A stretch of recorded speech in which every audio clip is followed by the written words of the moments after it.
എവിടെയായിരിക്കും, നമുക്ക് അവിടെ എന്താ ജോലി, ഇതൊക്കെ അറിഞ്ഞിട്ട് വേണം നമ്മൾ അങ്ങോട്ട് പോകാൻ. അവിടെ ചെന്നിട്ട് ജോലിക്ക് അപ്ലൈ ചെയ്യാനുള്ള സമയം കിട്ടത്തില്ല. കർത്താവ് ഞാൻ ഒന്ന് കൊണ്ടുപോയാൽ അതുകൊണ്ട് ഇവിടെ എനിക്ക് എന്തെങ്കിലും ഒരു ചെറിയ ജോലി തന്നെ എന്നെ ഇരുത്തണം എന്നും സ്വർഗത്തിൽ പറയാൻ പറ്റത്തില്ല. അതുകൊണ്ട് we should make sure that what kind of position we are going to achieve over there. അപ്പൊ അങ്ങനെ ഒരുക്കുന്ന ആ ഭാവി ലോകത്തെ കുറിച്ച് എബ്രായരുടെ 5-ാം വാക്യത്തെ ആസ്പദമാക്കി തുടർന്നുള്ള ആശയം നാം പഠിക്കുക. അത് പഠിക്കണമെന്നുണ്ടെങ്കിൽ നാം മരിച്ചു കഴിഞ്ഞാണെങ്കിൽ അപ്പൊ മരിച്ച പോകുന്ന അവസ്ഥകളെ കുറിച്ചും ജീവിച്ചിരിക്കുമ്പോൾ ആ മരണത്തിന് വേണ്ടി എങ്ങനെ ഒരുങ്ങണമെന്നും ഒക്കെ നാം പഠിക്കണം. അപ്പൊ നമ്മളെ കുറിച്ച് അതിനെ പഠിക്കണം. ഭാവി ലോകത്തിൽ നാം അവിടെ ചെല്ലണമെങ്കിൽ നമ്മൾ ആരായിരിക്കണം എന്നറിയണം.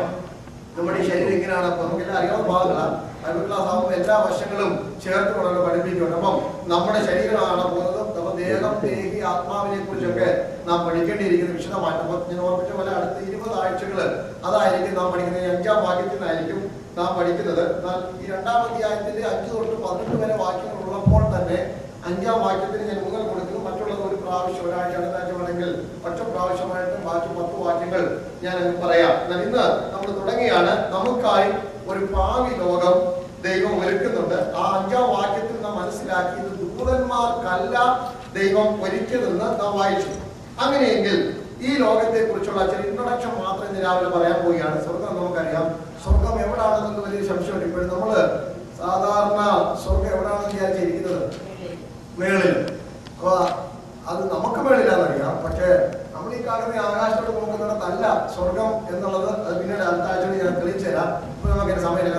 കാരണം നമ്മള് ചന്ദ്രൻ നമുക്ക് എവിടാ, ചന്ദ്രൻ നമ്മൾ പറഞ്ഞ് ചന്ദ്രന്റെ കാര്യമല്ലോ പറയുന്നത്. നമ്മുടെ ഈ നക്ഷത്രം ചന്ദ്രന്റെ മുകളിൽ ചന്ദ്രനെ എന്തുകൊണ്ട് ഭൂമിയോട് താഴോട്ടല്ല നോക്കുന്നത്. ചന്ദ്രനെ പോയി ചോദിച്ചറിയാം, അവര് മുകളോട്ടാണ് നോക്കുന്നത്, താഴോട്ടല്ല. അവർ ചന്ദ്രനെ താഴെ ഭൂമി നോക്കിയല്ല ഭൂമി കാണുന്നത്. ഇത് സൗരയൂഥത്തിന്റെ സിസ്റ്റമാണ്. ആ സോളാർ സിസ്റ്റം പഠിച്ചു കഴിഞ്ഞാല് ഈ സൂര്യന്റെ അടുത്ത് എവിടെ നിന്ന് എന്ത് നോക്കിയാലും മുകളിലോട്ട് വേണം നോക്കുവാൻ. അല്ല ചന്ദ്രനെ പോയ ആൾക്കാർ താഴോട്ട് നോക്കിയല്ല ഭൂമി കാണുന്നത്, അവരും മുകളിലോട്ടാണ് യാത്ര ചെയ്യുന്നത്. നമ്മൾ മേളോട്ടാണ് ചന്ദ്രനിൽ പോകുന്നത്, അവര് ഭൂമിയിലോട്ട് വരാൻ അവിടെ നിന്നും റോക്കറ്റ് മേളോട്ടാണ് പോകുന്നത്. അങ്ങനെയാണ് അവിടെ വരുന്നത്. അറിയത്തില്ല, ശ്രദ്ധിച്ചിട്ടില്ലല്ലേ? പുസ്തകം വായിച്ചാൽ മതി, അല്ലെങ്കിൽ വരും. അപ്പൊ നോക്കണം, നമ്മുടെ സ്വർഗം എവിടാണെന്ന് അറിയണമെങ്കിൽ വേദപുസ്തകത്തിൽ തന്നെ തെളിവുണ്ട്. തെക്ക് നിന്നും കിഴക്ക് നിന്നും പടിഞ്ഞാറ് നിന്നും അല്ല ഉയർച്ച വരുന്നത്. പിന്നെ എവിടെ നിന്നാകും? ഇനി അത് വടക്ക് ശോഭ പോലൊരു ദേശം ഞാൻ കാണുന്നു. ഇതൊക്കെ ഞാൻ പിന്നീട് പഠിച്ചു തരാം. നമുക്ക് ഭൂമിയുടെ വടക്കായിരിക്കും. ആ വടക്ക് എവിടാണെന്ന് അടുത്ത 20 ക്ലാസ്സുകളിൽ നാം മനസ്സിലാക്കി. ഇപ്പൊ നമുക്ക് വിഷയമല്ല, ഇതെല്ലാം നിങ്ങൾ പഠിക്കുന്നതായിരിക്കും. ഇതൊക്കെ ഞാൻ ഇപ്പം കൊണ്ടുവരികയാണ്. അപ്പൊ നമുക്കായി ദൈവം ഒരുപ്പം ഇത് മുകളിലായിട്ട് തെറ്റൊന്നുമില്ല, താഴെയായിട്ട് കുഴപ്പമൊന്നുമില്ല. അപ്പൊ നോക്കണം, നമ്മുടെ ഭൂമിയുടെ അങ്ങേ വശത്തില്ല, ഈ അമേരിക്കയുടെ അങ്ങേ വശത്താണ് എന്ത്? ഇന്ത്യ. ശരിയല്ലേ?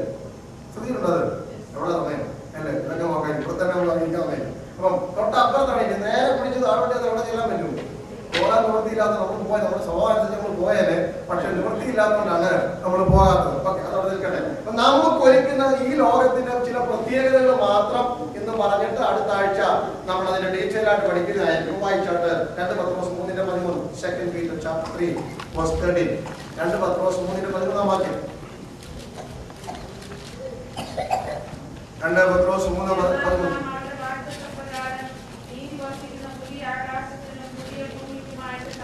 ആ ആകാശത്തിന്റെയും ഭൂമിയുടെയും ഏറ്റവും വലിയ പ്രത്യേകത അവിടെ നീതി വസിക്കുന്ന സ്ഥലമാണ്. നാം പോകുന്ന സ്ഥലത്തിനകത്ത് എന്തേ ഉള്ളത്? അനീതിയുടെ അംശം പോലുമില്ലാത്ത, മണം പോലുമില്ലാത്ത, ചതുവും വഞ്ചനയും പേറും പോലും പറയാത്ത ഒരു ലോകത്തിലേക്കാണ് ദൈവം നമ്മെ എന്ത് ചെയ്യുന്നത്? കൊണ്ടുപോകുന്നത്. നീതി നമുക്കായി ഒരുക്കിയിരിക്കുന്ന ഭാവി ലോകത്തെ കുറിച്ച് നാം അറിയണം. അവിടുത്തെ പൗരന്മാരുടെ ക്വാളിറ്റി അറിയണം. അവരാരായിരിക്കണം എന്നൊക്കെ നാം അറിയണം. ഇവിടെ പറയുന്നു, നീതി വസിക്കുന്ന ഒരു പുതിയ ആകാശത്തിനും ഒരു പുതിയ ഭൂമിക്കുമായിട്ടാണ് നമ്മൾ എന്ത് ചെയ്യുന്നത്? കാത്തിരിപ്പോൾ ഈ ലോകത്തിൽ ഒന്നാമത്തെ വിഷയം അവിടെ നീതിയാണ് വസിക്കുന്നത്. നീതിമാനായ ദൈവത്തിന്റെ നീതിയുടെ പൂർണ്ണത വെളിപ്പെടുന്ന ഒരു ഭാവി ലോകമാണ് ദൈവം നമുക്ക് ഒരുക്കിയിരിക്കുന്നത്. ഇനിയും അടുത്ത ഭാഗത്തേക്ക് വരാൻ പോവുകയാണ്. യേശുവാണ് ഇതിനെക്കുറിച്ച് നമുക്ക് ഏറ്റവും നല്ല ഉറപ്പ് തന്നിരിക്കുന്നത്. പ്രവാചകന്മാരെല്ലാം പറഞ്ഞ വെളിപ്പാടുകളെല്ലാം നമുക്കുള്ളപ്പോൾ തന്നെ നമ്മൾക്ക് ഏറ്റവും വലിയ സ്ഥലം എന്ന് പറയുന്നത് യോഹന്നാന്റെ സുവിശേഷം 14 ഭാഗ്യകരമായ പ്രത്യാശയെ കുറിച്ചാണ് നമ്മൾ പഠിക്കുമ്പോൾ കർത്താവിന്റെ 2ാം വരവുകളെ കുറിച്ചൊക്കെ ആയിരിക്കും നമ്മുടെ വിഷയങ്ങൾ.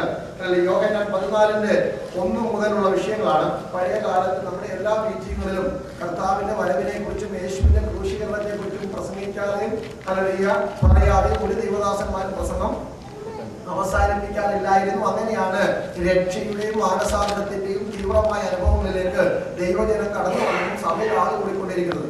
ഇന്ന് നമ്മൾ ചെയ്യുന്ന പ്രസംഗങ്ങളൊക്കെ വന്നവരെങ്ങനെയും പോകാതിരിക്കാനുള്ള പ്രസംഗങ്ങളാണ്. കാരണം വന്ന് വിട്ടുപോയാലും ഇനി തിരിച്ചു പോകാതിരിക്കാൻ വേണ്ടി നിങ്ങൾക്കായി ഞങ്ങളൊരു പാക്കേജ്, ഭാവിലോകമല്ല, നിങ്ങൾക്കായി ഞങ്ങളൊരു പാക്കേജ് ഒരുക്കിയിട്ടുണ്ടല്ലോ, അത് നിങ്ങൾ പ്രാപിച്ചു കൊള്ളുക എന്ന രീതിയിലുള്ള വിടുതലിന്റെ ഡെലിവറൻസ് മെസ്സേജാണ് ദൈവദാസന്മാർ എന്ത് ചെയ്തുകൊണ്ടിരിക്കുന്നത്, ഇപ്പോൾ പറഞ്ഞുകൊണ്ടിരിക്കുന്നത്. ഈ ആഴ്ച കിട്ടിയില്ലെങ്കിൽ അടുത്ത ആഴ്ച കിട്ടുമെന്നുള്ള പ്രതീക്ഷയോടാണ് പിന്നെ ജനം വരുന്നത്. ഈ കൺവെൻഷന് കിട്ടിയില്ലെങ്കിൽ അടുത്ത കൺവെൻഷന് പോയാൽ അവിടുന്ന് കിട്ടുമെന്നുള്ള ഓർത്താണ് ഇതിനൊക്കെ ആൾക്കാർ പോയിക്കൊണ്ടിരിക്കുന്നത്. ഞാൻ പറഞ്ഞു വരുന്ന സാധനം കർത്താവാണ്. യോഹന്നാന്റെ സുവിശേഷം 14-ാം അധ്യായത്തില് വാഗ്ദത്തം പറഞ്ഞു തുടങ്ങിയത്. 14-1 വാക്യം നമുക്കറിയാവുന്ന ഭാഗം ഒന്നുകൂടെ വായിക്കുന്നു. ഇങ്ങനെ നാം വായിക്കുന്നവരില്ല, നിങ്ങളുടെ ഹൃദയം എന്ത് ചെയ്യരുത്. അപ്പൊ അവരെ കർത്താവിന് നന്നായിട്ട് ഹൃദയം അറിയാവുന്ന ആയിരിക്കുന്ന ശിഷ്യന്മാരുടെ ഹൃദയം അറിയാം. കർത്താവ് പറഞ്ഞ് നിങ്ങളുടെ ഹൃദയം എന്ത് ചെയ്യരുത്, കലങ്ങി പോകരുത്. എന്ത് ചെയ്യണം? കാരണം ആ പിതാവിന്റെ വീടിനെ കുറിച്ച്, ദൈവം വസിക്കുന്ന നാം ഈ പറഞ്ഞു വരുന്ന ഭാവി ലോകത്തിലെ ഭവനത്തെ കുറിച്ചുള്ള ഒരു കാഴ്ചപ്പാട് തന്റെ ശിഷ്യന്മാർക്ക് കൊടുക്കുകയാണ്. എന്റെ പിതാവിന്റെ ഭവനത്തിൽ അനേകം വാസസ്ഥലങ്ങളുണ്ടല്ലോ, ഇല്ലെങ്കിൽ ഞാൻ എന്ത് ചെയ്തില്ലായിരുന്നു, ഞാൻ നിങ്ങളോട് ചെയ്തില്ലായിരുന്നു, ഇല്ലാത്തൊരു കാര്യം ഞാൻ ഇതുവരെ പറഞ്ഞിട്ടില്ല, ഇല്ലെങ്കിൽ ഞാൻ നിങ്ങളോട് പറയുമായിരുന്നില്ല. ഞാൻ നിങ്ങൾക്ക് സ്ഥലം ഒരുക്കുവാൻ പോകുന്നു. ഞാൻ പോയി നിങ്ങൾക്ക് സ്ഥലം. അപ്പൊ അവിടെ സ്ഥലം ഇല്ലായിരുന്നു. ചേച്ചി പറഞ്ഞു ഞാൻ നിങ്ങൾക്ക്. അപ്പൊ എന്തില്ലായിരുന്നു അവിടെ? വാസസ്ഥലമില്ല.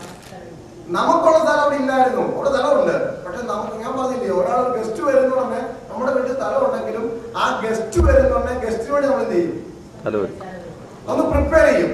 ഒന്നുകൂടെ ഞാൻ പറഞ്ഞ അർത്ഥം സാധനമല്ലോ. നമ്മുടെ വീട്ടിൽ 10 മുറി ഉണ്ടല്ലേ, 20 മുറി ഉണ്ടല്ലേ, എല്ലാവർക്കും സ്ഥലമുണ്ട്. പക്ഷെ ഒരു ഗസ്റ്റ് വരുന്ന ഉടനെ അങ്ങോട്ടൊന്നുമില്ല, ആ ഗസ്റ്റിന് വേണ്ടി നമ്മൾ സ്ഥലം എന്ത് ചെയ്യും, ഉള്ളത് തന്നെ അലങ്കരിക്കും. സ്വർഗത്തിൽ സ്ഥലം, ഞാൻ പറഞ്ഞത് നീതി വസിക്കുന്ന സ്ഥലമാണ്, സ്ഥലമില്ലാതിട്ടല്ല. പക്ഷെ രക്തം കൊടുത്ത് വിലയ്ക്ക് വാങ്ങിയവന്റെ വില സ്വർഗത്തിന് വലുതാണ്. അവരെ സാധാരണ, ഞാൻ പറയാൻ പോവുകയാണ്, അത് തുടർന്നുള്ള ഭാഗങ്ങൾ വിശദീകരിക്കാം. അത് സാധാരണ സ്ഥലമായിട്ട് അവരെ ഇരിക്കാൻ കർത്താവ് താല്പര്യമില്ല. ദൂതന്മാർക്ക് വാക്യത്തിൽ നിന്ന് വായിച്ചു, ഇത് ദൂതന്മാർക്കല്ലല്ലോ ഒരുക്കിയിരിക്കുന്നത്, അപ്പൊ നമുക്കാണ് ഒരുക്കിയിരിക്കുന്നത്. ഇപ്പോഴവിടെ ആരാ വാഴുന്നത്? ദൂതന്മാരെ. ദൂതർക്കും കൂടെ ലഭ്യമാകാത്ത ശ്രേഷ്ഠ അവകാശമുള്ള ജാതി കടന്നു വരുമ്പോൾ ദൂതര് താമസിച്ച രീതിയിലല്ല തന്റെ ജനത്തെ താമസിപ്പിക്കുവാൻ ദൈവം ഉദ്ദേശിക്കുന്നത്. അതുകൊണ്ട് കർത്താവ് പറയുകയാണ്, അവരാരും ഒരിക്കലും ശരിയാകത്തില്ല കുഞ്ഞുങ്ങളെ. എനിക്ക് അങ്ങോട്ട് വിശ്വാസം പോരാ, മെക്സിക്കനെ വിളിച്ചിട്ട് ക്ലീൻ ചെയ്യാമെന്ന് വിചാരിക്കൂ. ഇല്ല, നമ്മൾ തന്നെ we should not be satisfied by preparing anything for ഒരു ഗസ്റ്റിന് വേണ്ടി നമ്മുടെ കൈകൊണ്ട് എന്തെങ്കിലുമൊക്കെ ചെയ്യാതെ നമുക്കൊരു തൃപ്തി വരാത്ത പോലെ കർത്താവ് പറയുകയാണ്, ഞാൻ തന്നെ പോയിട്ട് നിങ്ങൾക്കൊരു സ്ഥലം ഒരുക്കാം. കാരണം ഞാൻ ഇരുത്താൻ പോകുന്ന എവിടാ, ഞാൻ ഇരിക്കുന്ന സ്ഥലത്തെ കുറിച്ച് പഠിക്കണമെങ്കിൽ 2 ആഴ്ച വേണം, അതിപ്പോ വിശദീകരിക്കുന്നില്ല. ഞാൻ ഇരിക്കുന്ന സ്ഥലത്ത് നിങ്ങളും ഇരിക്കേണ്ടതിന് നിങ്ങളങ്ങ് വന്നാ പോരാ, വഴിതിരക്കി പിന്നെ ഞാൻ ചെയ്യും. അപ്പൊ ഒരാൾ ഒരു സംശയം, ഈ ക്ലാസ് ഒക്കെ എടുക്കുന്ന ഒരു സംശയം. അപ്പം തോമസ് എനിക്ക് ഡൗട്ട് ഉണ്ടല്ലോ എന്ന് പറഞ്ഞു തന്നെ പറഞ്ഞു. കർത്താവ് ശിഷ്യന്മാരുടെ സംശയം മാത്രമേ ഉള്ളൂ, കുടുക്കി ചോദ്യത്തിൽ തീർത്തു കൊടുക്കാനിത്.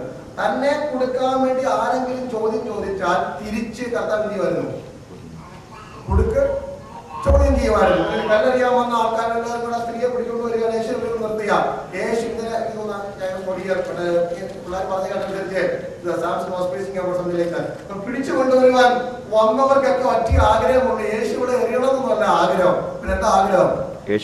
യേശു മോശയുടെ ആളാണോ, യേശു സ്വന്തം ആളാണോ അവർക്കൊന്ന് അറിയണം. കല്ലെറിഞ്ഞാൽ അല്ലെങ്കിൽ അത് മോശയുടെ പ്രമാണമായതുകൊണ്ട് അത് നിൽക്കാൻ പറ്റും. റോമാ ഗവൺമെന്റ് നിയമം അനുസരിച്ച് അങ്ങനെ ആരെ കല്ലെറിഞ്ഞല്ല പ്രമാണമൊന്നും ഇല്ല. യേശുവിനെ വാക്കിൽ പിടിക്കുവാനും കൊടുക്കുവാനും, ടാക്സിന്റെ കാര്യം ചോദിച്ചാലും എന്ത് ചോദിച്ചാലും അവർക്ക് അറിയേണ്ടത് യേശുവിനെ വാക്കിൽ അവരുടെ ഹൃദയത്തെ അറിഞ്ഞിട്ടാണ് കർത്താവ് തിരിച്ച് സംസാരിക്കുന്നത്. ശിഷ്യന്മാർ വെറും മോശന്മാരെ പോലെ സംസാരിക്കുന്നത്.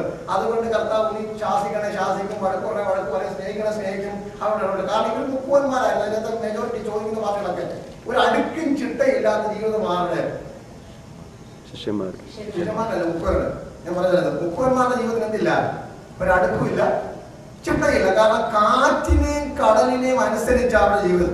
നമുക്കറിയാം രാവിലെ ഓഫീസിൽ പോകണം, തിരിച്ചു പോകണം നമുക്കറിയാം. പക്ഷെ അവർക്ക് അങ്ങനല്ല.